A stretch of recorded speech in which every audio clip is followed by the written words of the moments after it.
Olá, você já se percebeu descontente com alguma coisa? Descontente com o seu casamento, descontente com o seu trabalho, descontente com o seu peso, descontente com a sua carreira profissional ou mesmo sua carreira acadêmica, descontente com o comportamento dos seus filhos, descontente com uma amizade de longas datas que por alguma razão se rompeu. Já se percebeu assim descontente? Descontente com o quanto você ganha, descontente com a casa que você mora, com o carro que você anda. Muitas pessoas estão vivendo a partir desse padrão do descontentamento. E é interessante observar que esse descontentamento pode sim gerar sobre a minha vida e sobre a sua vida um peso muito grande. E essa sobrecarga torna a vida muito mais pesada. No Salmo 23, Davi deixa bem claro que é possível encontrar respostas para o descontentamento. Eu vou ler o Salmo 23, todo ele, e destacar uma parte para refletirmos sobre o tema aliviando a bagagem do descontentamento. A Bíblia diz assim: o Senhor é o meu pastor e de nada terei falta. Em verdes pastagens me faz repousar e me conduz a águas tranquilas. Restaura-me o vigor, guia-me nas veredas da justiça por amor do seu nome. Mesmo quando eu andar por um vale de trevas e de morte, eu não temeria perigo algum, pois tu estás comigo. A tua vara e o teu cajado me protegem. Preparas um banquete para mim à vista dos meus inimigos. Tu me honras, ungindo a minha cabeça com óleo e fazendo transbordar o meu cálice. Sei que a bondade e a fidelidade me acompanharão todos os dias da minha vida e voltarei à casa do Senhor enquanto eu viver. Belíssima, narrativa. É um texto simples, muito conhecido, mas profundo na sua proposta. Estamos falando hoje sobre aliviando a bagagem do descontentamento. Uma das maiores prisões que alguém pode se meter é a prisão do querer.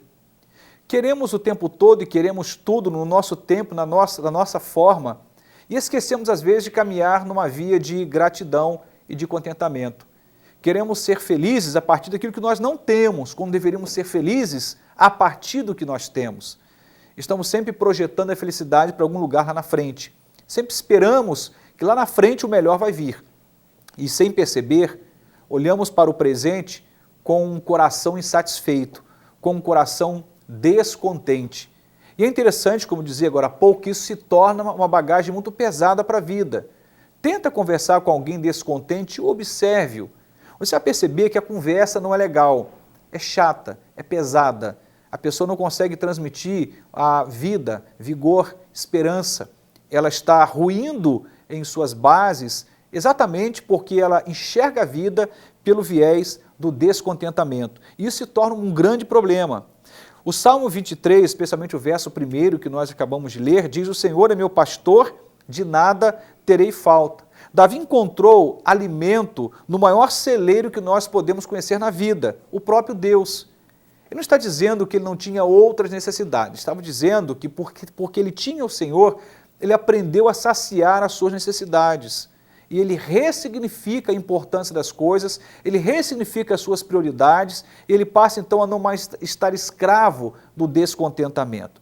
Ele sabia que o que ele tinha em Deus era muito maior do que aquilo que ele poderia alcançar na vida. Isso fica claro na narrativa. Obviamente, não estou falando que Davi era um homem sem sonhos, mas ele sabia que em Deus as coisas viriam no tempo de Deus, do jeito de Deus. E ele não precisaria viver a vida a partir das faltas, mas a partir da fé, da esperança em Deus. Você talvez se imagina querendo agora um carro novo, talvez um relacionamento, um melhor emprego. Pense em algum sonho. Não é um pecado, nem um erro, mas precisamos começar a agradecer a Deus por aquilo que nós já temos, por aquilo que nós já somos, por aquilo que nós já podemos. Se nós não fazemos este caminho, o que temos, na verdade, na pauta, é a insatisfação, que naturalmente vai produzir uma espécie de ingratidão. Esse descontentamento, ele é perigoso. E precisamos entender uma coisa aqui muito séria. Primeiramente, nada nos pertence. Nós não temos nada. Viemos nu e voltaremos assim. Nada trouxemos para esta vida e nada levaremos. E por via de regra, o que temos percebido é que, apesar de não termos trazido nada, nem levarmos nada, estamos brigando por aquilo que nem tínhamos e nem levaremos. Quer dizer, uma briga meio tola, sem muito sentido, estamos descontentes e esse descontentamento pode, com certeza, trazer implicações muito graves. Um homem chamado John Rockefeller diz alguma coisa sobre ele, né? Na biografia, quando John Rockefeller morreu, um dos homens mais ricos da história tinha falecido e alguém perguntou ao seu contador, escute só, quanto ele deixou? Essa pergunta foi feita ao contador desse homem extraordinariamente rico na sua época. O contador respondeu, ele deixou tudo. Veja, não importa o quanto você adquire de diplomas, de patrimônio, de dinheiro em espécie, o quanto você adquire, de repente, em carros, motos, cavalos, fazendas, não importa. Quando você partir, você vai deixar tudo, ninguém leva nada. Não existe gaveta no seu caixão para levar nada que você constrói. E se a gente não conseguir entender isto, vamos viver descontentes, porque sempre queremos um pouco mais e um pouco mais e de forma insaciável. Somos ingratos e ficamos escravos dessa insatisfação, não conseguimos perceber o que Deus tem para nós. Salomão, escrevendo ali em Eclesiastes capítulo 5, ele diz o seguinte, como entramos neste mundo, assim também saímos, isto é, sem nada. Apesar de todo o nosso trabalho, não podemos levar nada desta vida. Isso também é muito triste. O verso 17 diz assim, que ganhamos é passar a vida na escuridão e na tristeza, preocupados, doentes e amargurados. Ele está dizendo que quando você é obcecado por ter o tempo todo, o final é adoecimento. Você termina sem pessoas, sem paz, sem alegria, talvez até com patrimônio, mas trancafiado no universo de tristeza em que só você poderá dimensionar. Obviamente Deus também o pode, além de você. Mas humanamente falando, tem tristezas que só você poderá nomear e entender. Tem pessoas que perderam tudo por querer ter tudo. Perderam amigos, perdeu casamento, perdeu a admiração dos filhos, perdeu saúde em busca de alguma coisa insaciavelmente buscada e que parece que nunca encontra um tempo de saciedade. O descontentamento tem se tornado um grande peso para essa geração. Somos uma geração descontente, nada está bom, nada é suficiente. Queremos sempre mais e mais e mais e mais. Lucas 12:15 diz assim, tende cuidado e guardai-vos de toda e qualquer avareza, porque a vida de um homem não consiste na abundância dos bens que ele possui. Escute só, a vida de um homem não consiste na abundância dos bens que ele possui. Ou seja, o que temos não nos define.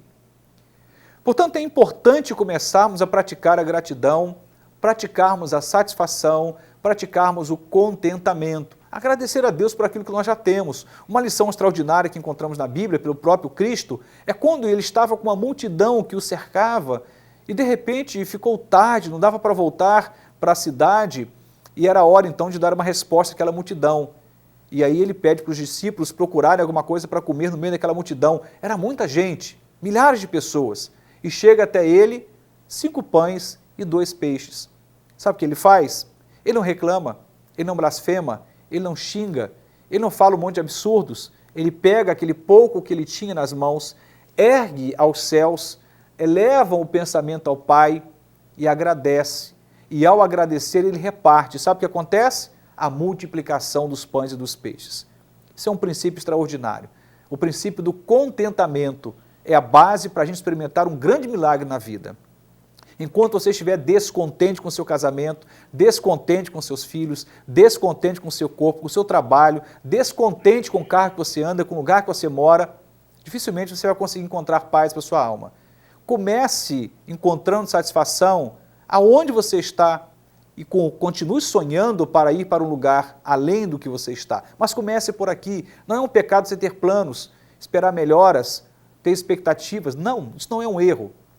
Desde que isso não gere no seu coração insatisfação e descontentamento. Livre-se dessa bagagem do descontentamento. Peça a Deus para te aliviar. Ele pode. O Senhor é o meu e o seu pastor. De nada teremos falta. Deus te abençoe.